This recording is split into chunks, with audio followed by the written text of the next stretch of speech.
The transfer window is well underway now, but the process by which these deals are done and covered is something I know a lot of our listeners have asked about before. And there's often many times I reference a particular video I watched a couple of years ago by someone who I'm now lucky enough to call a friend in the press room, and the beat that covers Arsenal, of course, every single week. So let's jump straight into it in today's Arsenal Transfer Show.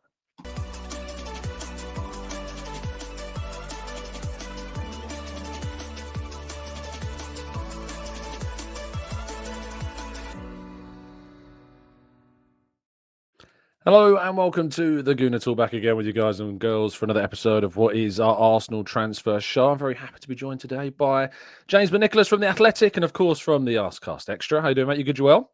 Very well, very well. How are you, Tom? You right? Yeah, not bad, mate. Not bad. I just said to you before we came live, are you glad the season's done? Because it was a slog.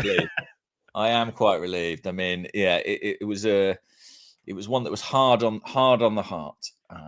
So yeah, and everyone else seemed to have a lovely time at the end of it, except us. So quite happy to see the back of it. Yeah, there were still some fun moments. We had a good time in Madrid. That was a lot of fun. Amazing. I mean, look, don't get me wrong. Of course, in whatever it is, 8-10 months, there's big highlights. Madrid, Man City at home, I think I'll remember for a long time.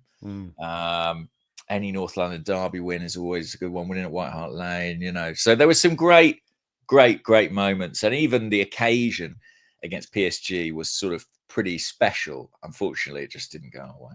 No, it didn't. And hopefully it will go again next season a lot better. And I think a lot of that will be predicated upon what happens in these next couple of months or so, which is, of course, where we're going to be discussing kind of a topic today. Now, I mentioned it in the intro there, and I told James about this beforehand, but listeners, you'll know if you've been listening to the show for a little while that whenever you ask about kind of how transfers work, I often put that burden on James by referencing a video that he made a couple of years ago on his Gunnerblog YouTube channel, which basically explained the whole process and the official and unofficial ways in which kind of transfers take place. And I'll leave a link to that, of course, down in the description again as well. And I thought what would be quite a cool scenario, because, of course, we're recording this ahead of time, and Arsenal may have signed Cristiano Ronaldo in the next week by the time we actually publish this, and of course that'll be out of date. So I thought it'd be quite cool to kind of talk about the process by which not just transfers happen, but the actual journalistic side of covering transfers and chasing deals and kind of getting an insight into what's going on. So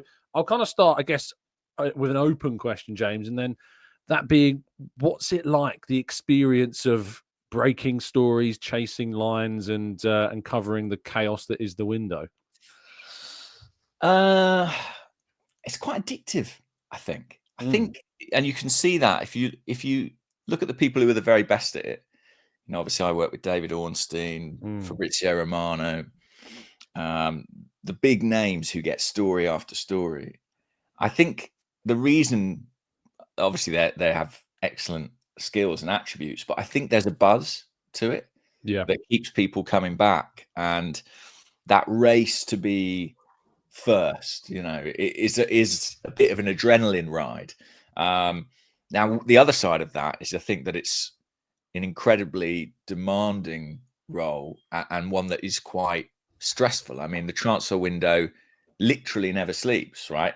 There's people, if you're following a deal that's in South America or contacts that are in Asia, you can be being contacted at all times of day, and you have to be live to things with the emphasis now on online media rather than print. It's not like you have to worry about what's in tomorrow's papers. If a story happens, you need to get it out ASAP, or you'll lose that cachet of being first. So it's always interesting. And I don't do as much breaking news as a David say, but obviously within the Arsenal world have done a fair bit. And whenever the transfer window comes around, it is always a mixture of sort of excitement, but also a little bit of dread as well. Because my time is not my own in the summer. Anything can happen. When this goes out, I'll be on holiday, but probably Arsenal have just bought a number 9, and so turns out I'm actually not on holiday. I'm the exact same. As this show goes out, I'll be in Canada, and I've said to the missus was like, you need to take this break. Like, you've been doing this show for 3 years non-stop every morning, 8 a.m. on your wedding day, on birthdays. You know, you've been doing it, not the day after my wedding day, I will say, but the day of I was not doing anything at 8 a.m. So, you know, it just kind of happened. And it was the transfer window as well. So naturally I was, of course, compelled to do it. But yeah, I know that if anything happens, it'll be right.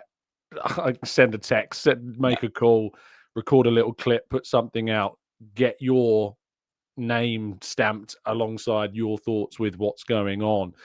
Because if you don't, you feel like you're falling away in the race, if you like. And I've described it before as like a bit of a thankless task. I think if you look at any tweet that some of the people you referenced there, like David or Fab, whenever they tweet anything, it's not great scoop, well done, fantastic work. It's what about Chelsea news?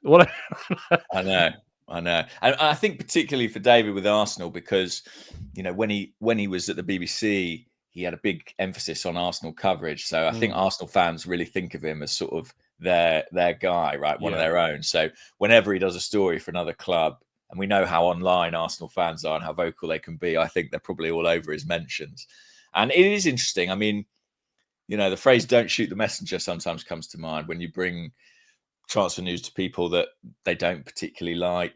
That can be quite intense online as well. But as I say, there are some real positives. It's obviously, you know, we're fans of the club.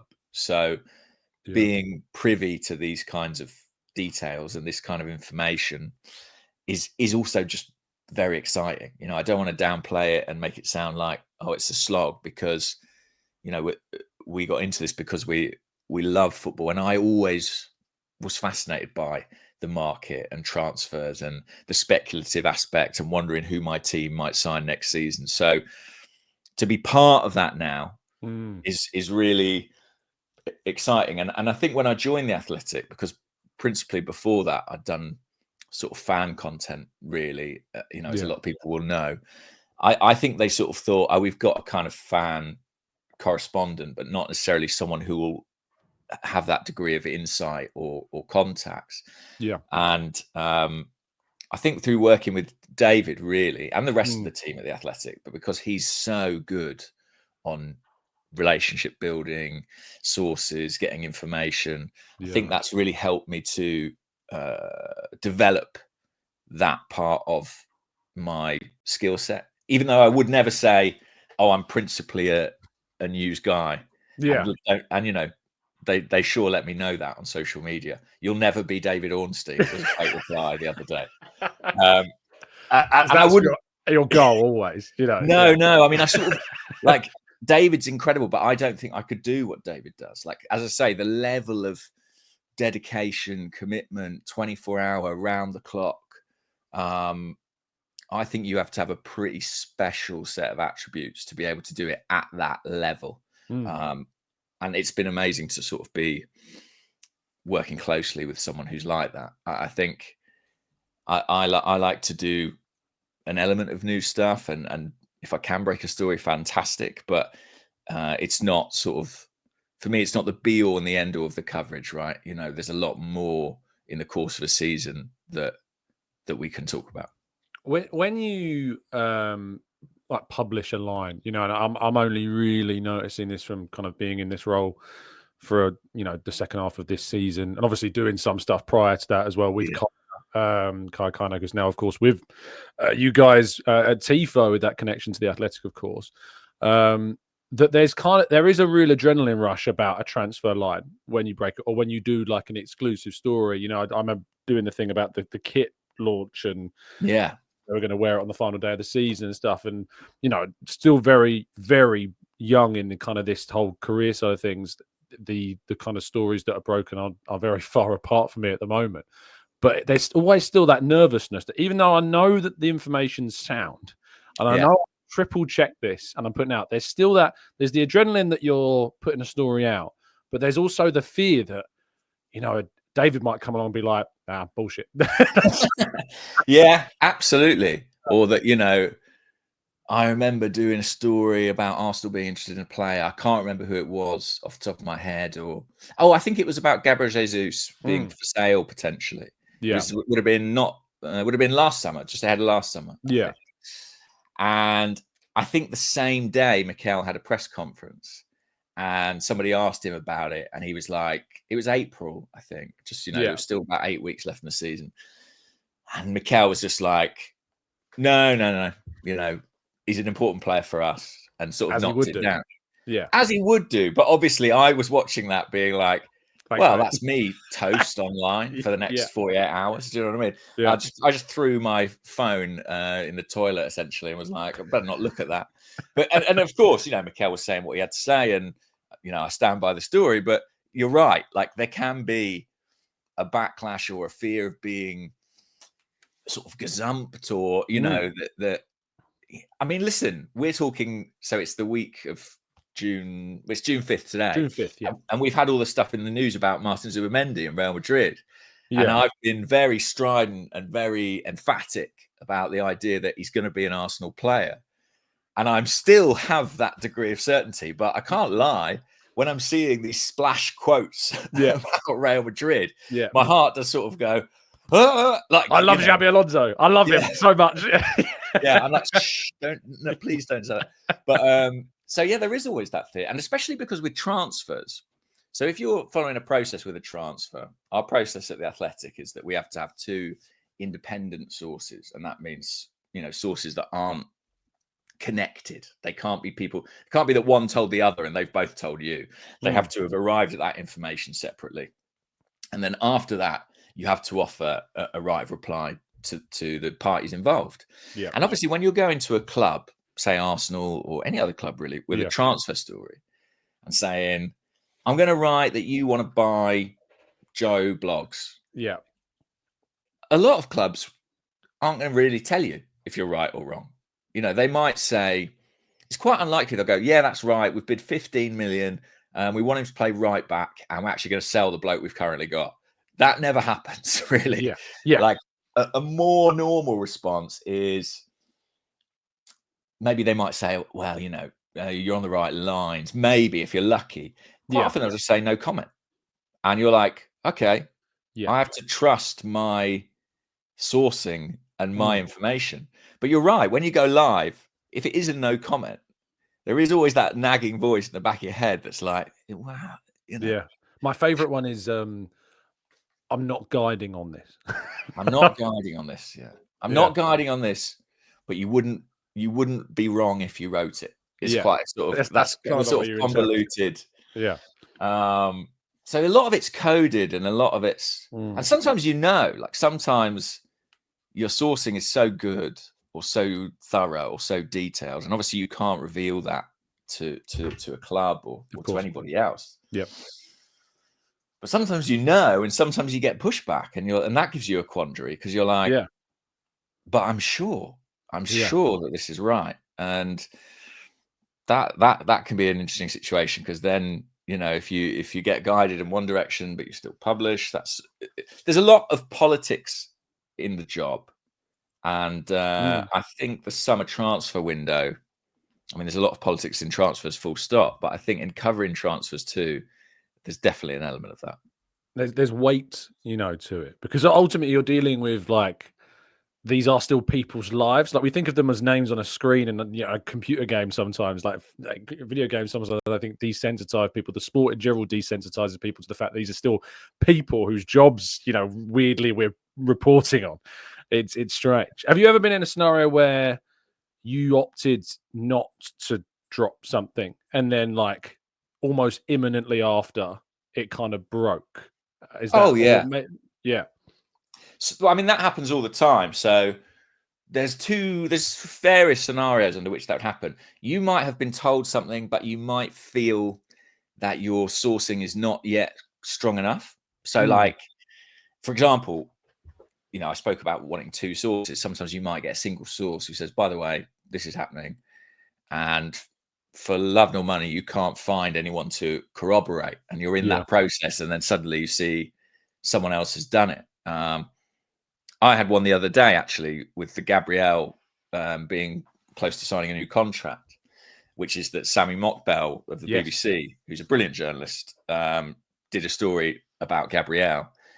And I think that morning, I'd been told the same piece of information and had been sort of, I thought I had more time, basically. You know, you're like, well, I need to check, but people are in Brazil, they don't wake up till this time, blah, blah, blah, blah, blah.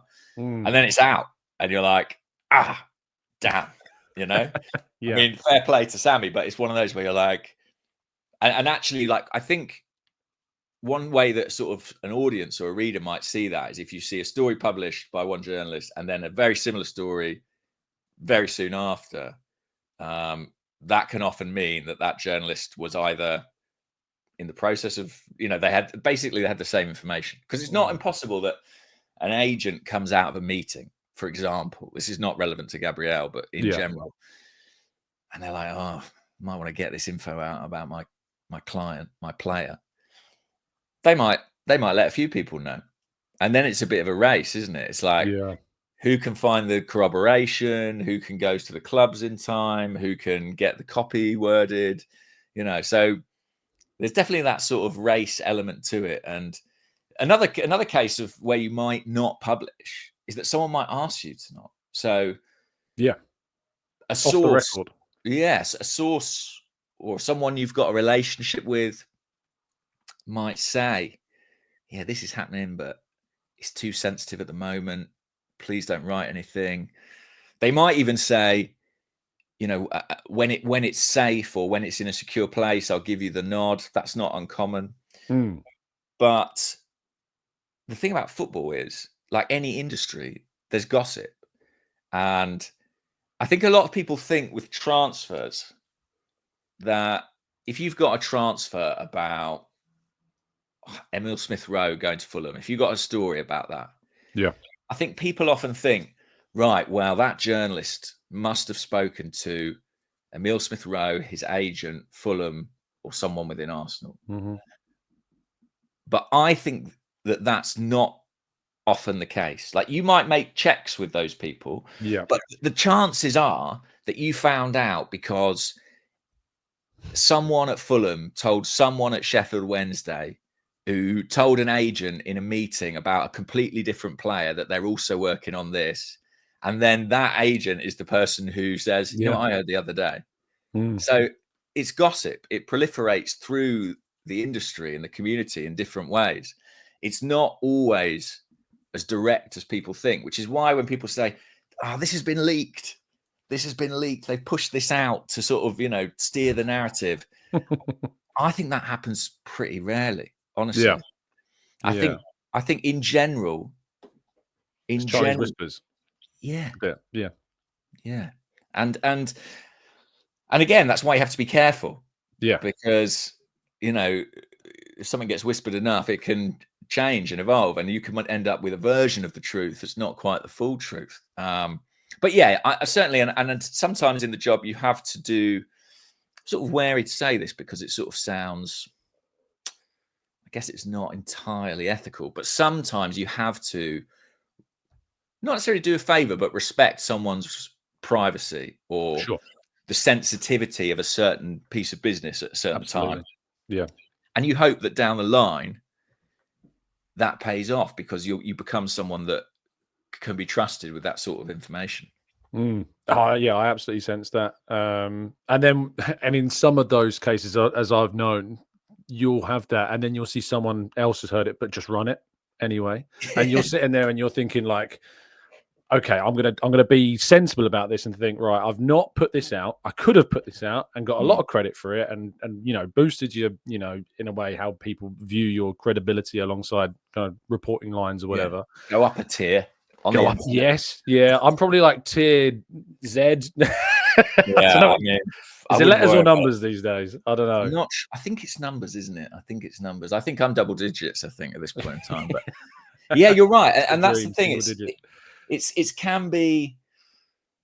But then again, that person who ran it, they might have just heard it. Like I said, like a piece of gossip that's been passed around 6 people. Whereas in your case, you might have a relationship to preserve with the people who are actually involved. So you can be a bit compromised by that. What I would say is that generally I find that once it's in the public domain, it is fair game. Like, you know, you might have been saying okay, well, you know, we won't wait until it's signed or whatever before we do something. But if somebody else then does, oh, this is happening, then I think you're within your rights as a journalist to say, to be honest, this is already in the public domain. So is that an issue now if we were to run something? And then generally, I think people are pretty reasonable about that.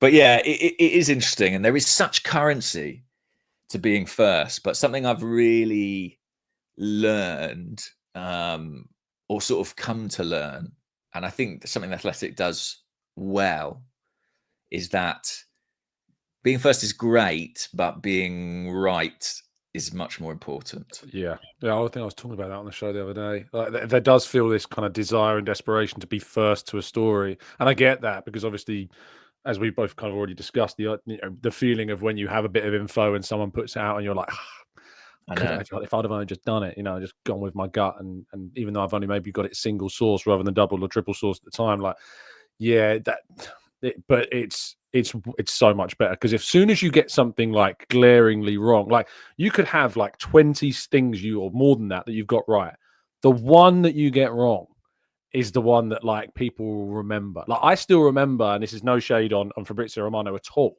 because obviously Fabrizio's got the "Here we go" tagline. Whenever the "Here we go" goes on, There like we land. it's "Here we land." More importantly, more today. I love that.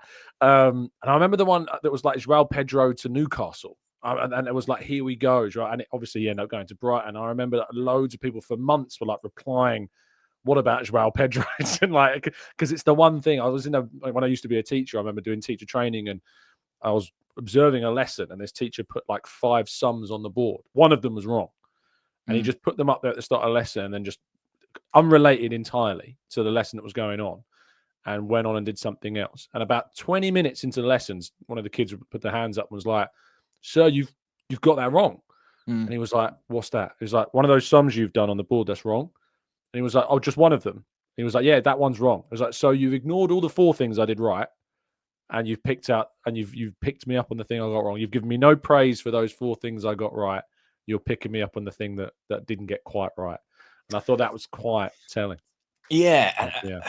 yeah, it's crazy. I mean, and I think maybe even the best occasionally get a piece of information that's incorrect, or it's quite rare. Like if you're doing your checks properly, then I think you should be on pretty solid ground. But it can happen, and like think of transfer deadline day last summer. I think Reece Nelson at one point was sort of nailed on for Leicester. Yeah. As I recall. Yeah. And, there's probably a bunch of people reporting, oh, he's going to Leicester, it's a done deal. And then last minute he switches and moves to Fulham. Just because something is true or seems to be true at one point in time in the transfer window, things can change very quickly. I mean, it's a sort of truism, isn't it, among fans, that idea of, oh, I won't believe it till they're holding up the shirt. But I think it's wise, frankly. Yeah. I'm not speaking about Zubimendi there. I do think that's going to be okay. The Madrid shirt, you mean? Like, yeah. Yeah. But he'll sign for Madrid, I guess, by the time this goes out. But yeah, I think one of the things that I would say is like the sort of instant news hits, like there's a lot of adrenaline involved, and like it's great to do them. And I think for publishers, like for websites or newspapers, they're amazing because they have such traction, a big an exclusive, about a signing for a big club pulls in thousands and thousands and thousands of views, right? Whatever platform it's on. Yeah, exactly. But I think there's another side to it as well, which is like sort of a bit more my own interest or my own position. Because I'm maybe a bit more of a sort of writer than a news person, or maybe more of a hybrid. Like whenever there is that piece of news, I always see my job as like to explain it. I see my job as, okay, Arsenal are signing this player, but this is why? Yeah, why are they doing it? What was the process internally that led them to that conclusion? How was the deal done? Who led the negotiations? What convinced the player to come? Did they have a meeting with Arteta? That kind of sort of background and color and depth of coverage, that information is sometimes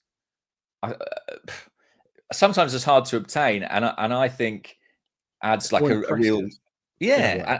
yeah, and I think that's a sort of necessary complement to the sort of initial news line. Yeah.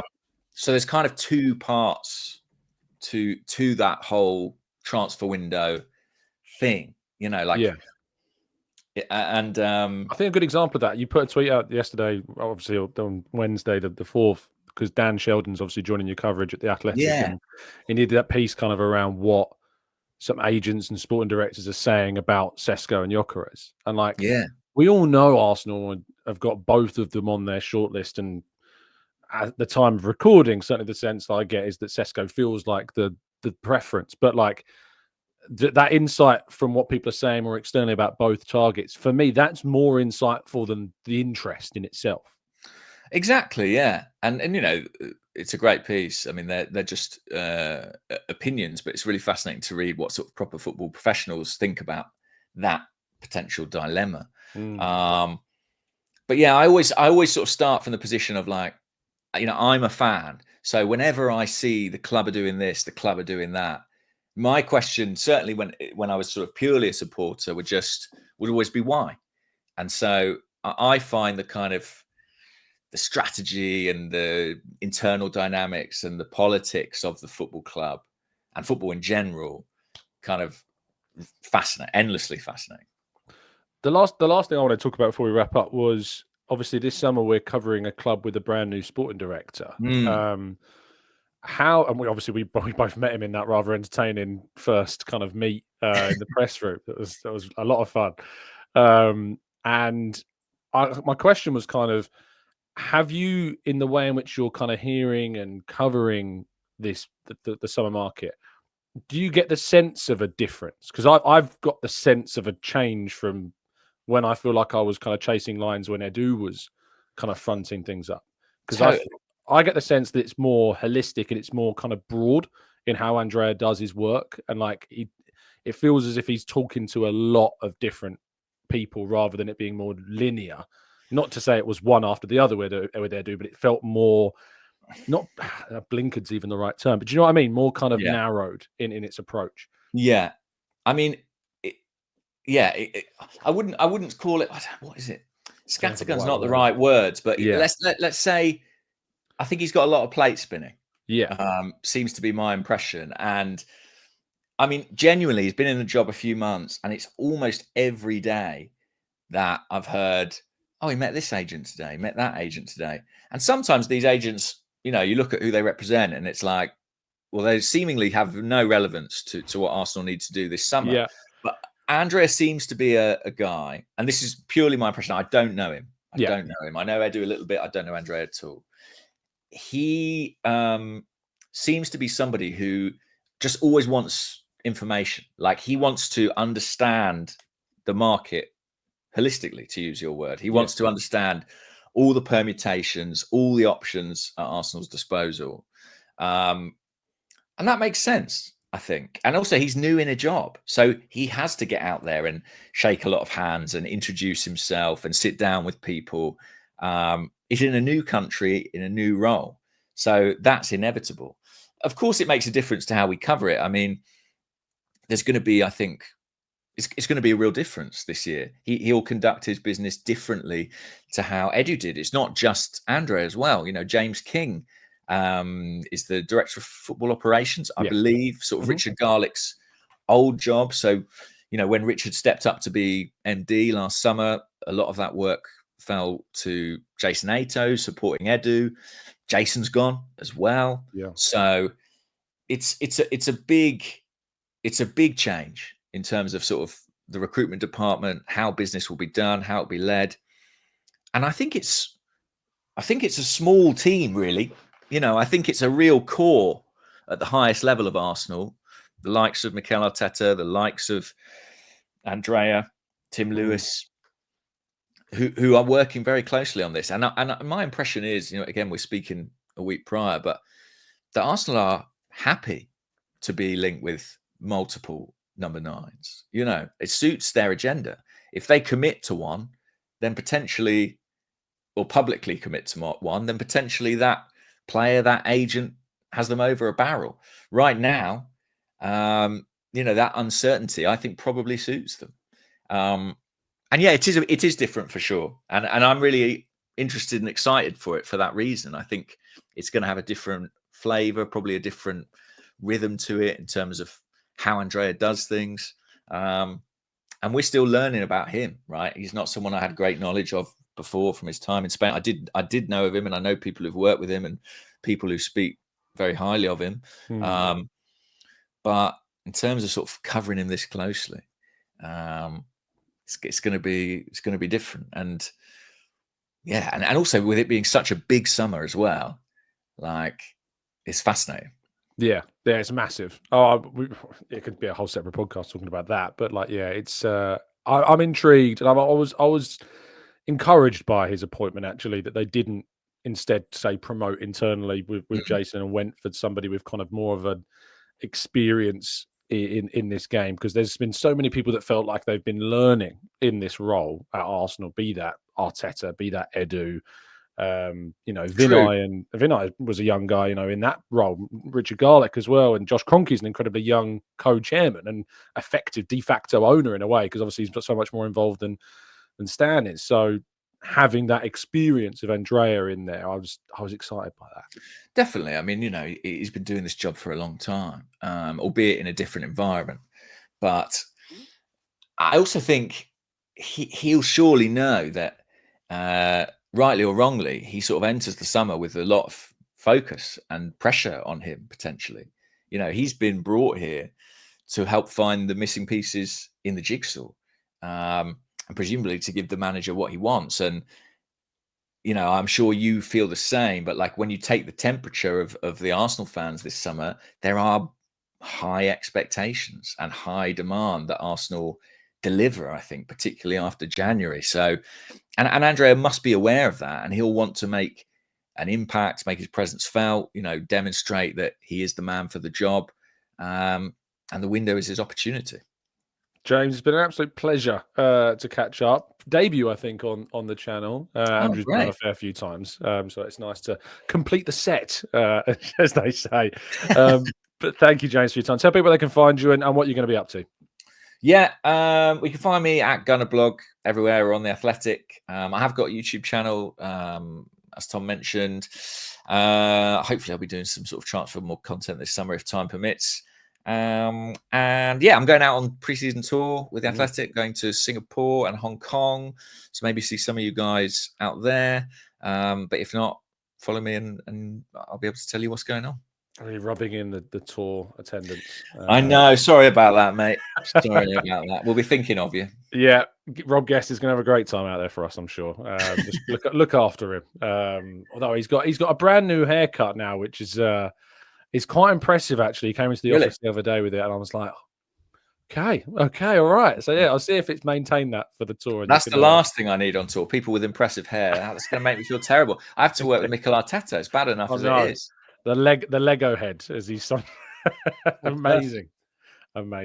James, thank you again. Really appreciate it, mate. Thank you for coming on. And listeners, thank you to you for listening. I hope you've enjoyed this. I don't think there's going to be too many more of these pre-records. I'm genuinely going to try and take a break as much as possible, but we will be back on the 25th of June to, you know, basically resume the usual 8 a.m. shows. But if anything big does drop, of course, I'll be dropping probably a reaction or some kind of short recorded video on that, so you can be looking out for that. Please do drop a like.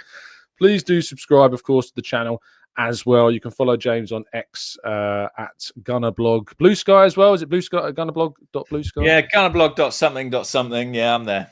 There you go. See you soon, people. Stay safe, stay well, stay happy, respectful, and as always, up the Arsenal.